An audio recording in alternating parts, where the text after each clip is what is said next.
19 फरवरी 1630 शिवनेरी का किला, जहां जन्म हुआ भारत के वीर पुत्र छत्रपति शिवाजी महाराज का, माता जीजाबाई के संस्कार और दादोजी कोंडदेव की शिक्षा ने शिवाजी को बचपन से ही एक महान योद्धा और दूरदर्शी नेता बना दिया। इसीलिए एक तरफ जब अन्य राजा आराम और गुलामी की जिंदगी जीने में मशगूल थे, तब 16 साल के उम्र में ही शिवाजी ने स्वराज्य की शपथ ली।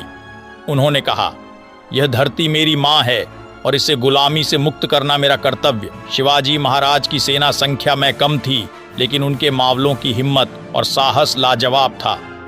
शिवाजी महाराज ने अपने गिने चुने मावलों के साथ 1647 में सबसे पहले तोरणा किला जीता और यहीं से उनका मुगल और आदिल शाही के खिलाफ संघर्ष शुरू हुआ। जब उन्होंने आदिल शाह के सबसे बड़े सरदार अफजल खान का वध किया तो उनका पराक्रम का बोलबाला सारे हिंदुस्तान में हो गया था। इस घटना के बाद मुगल और आदिल शाह के सरदार शिवाजी का नाम सुनते ही घबराने लगे। शिवाजी जरूर काली जादू जानता है, शिवाजी हिरण के जैसी 25 फीट ऊंची छलांग मार सकता है और शिवाजी किसी का भी रूप ले सकता है और कहीं से भी अचानक से गायब हो सकता है। शिवाजी महाराज ने जानबूझकर अपने बारे में इस प्रकार की अफवाहें फैला दी, जिससे उनका कोई भी दुश्मन कभी उनका अंदाज़ा नहीं लगा पाया, जिससे मुगलों के सेना में उनके बारे में एक प्रकार का डर पैदा होगा। शिवाजी महाराज ने ज़्यादातर लड़ाइयाँ अमावस्या के अंधेरी रात में लड़ी। वह रात में अचानक आते थे और दुश्मन को चकमा देकर कुछ ही क्षणों में चकनाचूर कर देते थे। इसीलिए आज भी उनकी इस युद्ध नीति को गुरिल्ला युद्ध नीति के नाम से सारी दुनिया जानती है। दुनिया के कई यूनिवर्सिटीज में उनकी इस युद्ध नीति पर लोग आज भी स्टडी करते हैं।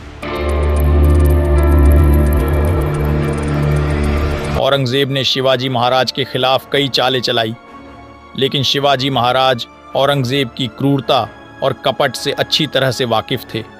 एक बार औरंगजेब ने अपने सालगिरह पर शिवाजी महाराज को दिल्ली बुलाया और आगरा में कैद कर लिया, लेकिन औरंगजेब शायद भूल गया था कि शिवाजी सिर्फ एक राजा, एक योद्धा ही नहीं, बल्कि उससे भी ज़्यादा चतुर रणनीतिकार भी थे। शिवाजी महाराज ने अपनी बुद्धि और चातुर्यता से थोड़े ही दिनों में औरंगजेब के कई लोगों को अपने बाजू में कर लिया और एक दिन मिठाई के टोकरे में बैठकर ऐसी शातिरता से औरंगजेब को चकमा दिया कि जब औरंगजेब को शिवाजी की कैद से भाग जाने की खबर मिली, तब औरंगजेब बहुत पछताया और उसने अपने सर से पगड़ी उतारकर कसम ली कि जब तक मैं शिवा को ख़त्म नहीं करूँगा, तब तक मैं ये मुगलिया सल्तनत का तख्तों ताज अपने सर पर नहीं चढ़ाऊँगा। 1674 में शिवाजी ने अपना राज्याभिषेक करके रायगढ़ की गद्दी पर बैठकर अपने पिता शाहू महाराज का स्वराज्य का सपना साकार किया। दरअसल शिवाजी महाराज के पिता कोई राजा नहीं थे, बल्कि आदिल शाह के एक मामूली सरदार थे और राजशाही में सिर्फ राजा का बेटा ही राजा हो सकता था। लेकिन शिवाजी महाराज ने अपना राज्याभिषेक कर कर यह साबित किया कि एक आम इंसान भी राजा हो सकता है और एक सामान्य व्यक्ति भी नेतृत्व कर सकता है। उनके इस निर्णय ने राजेशाही में लोकशाही का बीज बो दिया। शायद इसलिए उनके राज्य को स्वराज कहते थे। स्वराज यानी जनता का राज्य, और इसीलिए शिवाजी महाराज को जानता राजा के नाम से भी पहचाना जाता है। शिवाजी महाराज सिर्फ इतिहास नहीं, बल्कि वो विचार हैं जो हमें सिखाते हैं कि आत्मसम्मान, निडरता और न्याय के लिए लड़ना ही हमारा सच्चा धर्म है। आइए इस शिव जयंती उनके विचारों को अपने जीवन में उतारें। जय भवानी, जय शिवाजी।